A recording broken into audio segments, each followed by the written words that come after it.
इस वीडियो में हम डिटेल में जानेंगे कि ट्रेंड लाइन को सही और इफेक्टिव तरीके से कैसे ड्रॉ करते हैं। साथ ही साथ हम यह भी जानेंगे कि ट्रेंड लाइन को इस्तेमाल करके हम कैसे हाई प्रोबेबिलिटी वाले ट्रेड्स को खोज सकते हैं और प्रॉफिट बना सकते हैं।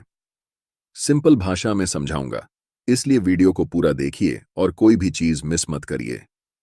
चलिए शुरू करते हैं। सबसे पहला सवाल, ट्रेंड लाइन होता क्या है? ट्रेंड लाइन सिंपली एक लाइन होती है जिसे चार्ट्स में की लेवल्स को टच करके ड्रॉ किया जाता है। और हम इसे किस लिए ड्रॉ करते हैं? क्योंकि प्राइस जब भी ट्रेंड लाइन को टच करती है तो हमें हाई प्रोबेबिलिटी वाले ट्रेड सेटअप्स मिलते हैं। चलिए इसे एग्जाम्पल के साथ समझते हैं। ट्रेंडिंग मार्केट के दो फेज होते हैं, एक अपर ट्रेंड और दूसरा डाउन ट्रेंड। अपर ट्रेंड में प्राइस हायर हाई और हायर लो फॉर्म करके ऊपर की तरफ बढ़ती जाती है, और इसका जस्ट उल्टा डाउन ट्रेंड है जहां पर प्राइस लोअर लो और लोअर हाई बनाकर नीचे की ओर बढ़ती है। ये एक अपर ट्रेंड का चार्ट है। प्राइस लगातार हायर हाई बनाकर ऊपर की तरफ बढ़ती जा रही है। यहां पर हम ट्रेंड लाइन प्राइस के नीचे की लेवल्स को मिलाकर ड्रॉ करेंगे और ये ट्रेंड लाइन सपोर्ट के रूप में काम करेगी। और इसी तरह प्राइस के ऊपर बने लेवल्स को मिलाकर एक ट्रेंड लाइन ड्रॉ कर सकते हैं जो कि एक रेजिस्टेंस के रूप में काम करेगी। अब यह एक डाउन ट्रेंड का चार्ट है क्योंकि प्राइस लोअर लो बनाकर लगातार नीचे की ओर बढ़ रही है। यहां पर हम प्राइस के ऊपर इन लेवल्स को मिलाकर एक ट्रेंड लाइन ड्रॉ करेंगे जो कि सपोर्ट के रूप में काम करेगी। ज्यादातर बिगिनर ट्रेडर्स का एक बड़ा सवाल होता है कि ट्रेंड लाइन ड्रॉ करते समय हम कैंडल्स के वीक को टच करके ट्रेंड लाइन ड्रॉ करें या फिर कैंडल की बॉडी को टच करके ट्रेंड लाइन ड्रॉ करें। तो इसका जवाब बहुत सिंपल है। कैंडल की बॉडी या फिर कैंडल के वीक से ट्रेंड लाइन को फर्क नहीं पड़ता।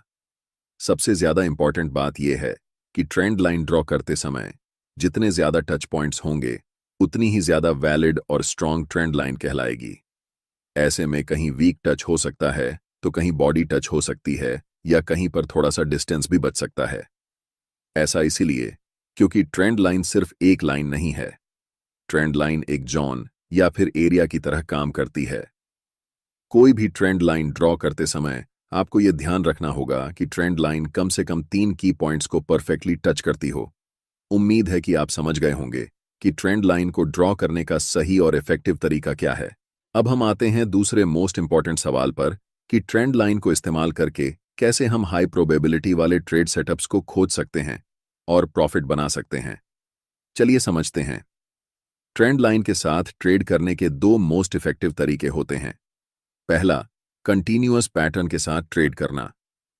यहां आपको दिख रहा है कि प्राइस एक स्ट्रॉन्ग अप ट्रेंड में है, इसलिए इसके नीचे एक ट्रेंड लाइन ड्रॉ कर सकते हैं। अब जब भी प्राइस दोबारा इस लेवल को टच करेगा तो यहां से रिवर्सल के चांसेस होते हैं। जैसे ही कोई स्ट्रॉन्ग रिवर्सल कैंडल बनता है, हम यहां लाइन के नीचे अपना स्टॉप लॉस रखकर एक बाय पोजीशन बना सकते हैं। नेक्स्ट एग्जांपल डाउन ट्रेंड में देखते हैं। यह एक डाउन ट्रेंड का चार्ट है, इसलिए प्राइस के ऊपरी लेवल्स को मिलाकर हम ट्रेंड लाइन ड्रॉ करेंगे और दोबारा जब भी प्राइस इस ट्रेंड लाइन को टच करेगा तो हमें एक्टिव हो जाना है। लेकिन यहां पर हमें ट्रेड अभी नहीं लेना है। नेक्स्ट कैंडल जैसे ही प्रीवियस कैंडल के लो को ब्रेक करता है तो हम यहां ट्रेंड लाइन के ऊपर छोटा सा स्टॉप लॉस रखकर एक सेल पोजीशन में एंट्री ले सकते हैं। आशा करता हूं कि आपको कंटिन्यूअस पैटर्न के साथ कैसे ट्रेंड लाइन को इस्तेमाल करके ट्रेड करते हैं यह समझ में आ गया होगा। अब बात करते हैं ट्रेंड लाइन ब्रेकआउट पैटर्न की, जो कि सबसे ज्यादा ट्रेड किया जाता है। स्क्रीन पर दिख रहा चार्ट एक डाउन ट्रेंड का है जिसमें प्राइस लोअर लो बनाकर नीचे की ओर बढ़ रही है, इसलिए प्राइस के ऊपर इनकी लेवल्स को मिलाकर एक ट्रेंड लाइन खींच सकते हैं। नेक्स्ट टाइम जैसे ही प्राइस इस ट्रेंड लाइन को तोड़कर कैंडल ट्रेंड लाइन के ऊपर क्लोज होती है तो हमें एक्टिव हो जाना है। अब यहां पर ट्रेड लेने के दो तरीके हैं। पहले, जैसे ही ब्रेकआउट कैंडल का हाई टूटता है तो आप ब्रेकआउट कैंडल के नीचे अपना स्टॉप लॉस रखकर एक लॉन्ग पोजीशन बना सकते हैं। और दूसरे तरीके में प्राइस ब्रेकआउट के बाद ट्रेंड लाइन को रिटेस्ट करने के लिए आती है, यानी जो ट्रेंड लाइन ब्रेकआउट के पहले रेजिस्टेंस का काम कर रही थी अब वह सपोर्ट की तरह काम करेगी। और जैसे ही ब्रेकआउट स्विंग को नेक्स्ट टाइम कैंडल क्रॉस करती है तो आप यहां लॉन्ग पोजीशन ले सकते हैं। चलिए आपको एक प्रो टिप देता हूं। अगर अपर ट्रेंड लाइन और लोअर ट्रेंड लाइन के बीच का डिस्टेंस बहुत कम है, इसका मतलब प्राइस बहुत ही टाइट रेंज में फंसी हुई है। ऐसी सिचुएशन में जब प्राइस ट्रेंड लाइन को ब्रेक करती है तो प्राइस में बहुत हाई पोटेंशियल होता है, जिस कारण प्राइस एक स्ट्रॉन्ग ट्रेंड के साथ मूव करने लगती है। अगर कहीं आपको ऐसी सिचुएशन दिखे तो आप इसे कभी भी मिस मत करना, क्योंकि इन ट्रेड्स में हमें बहुत लंबा टारगेट मिलता है।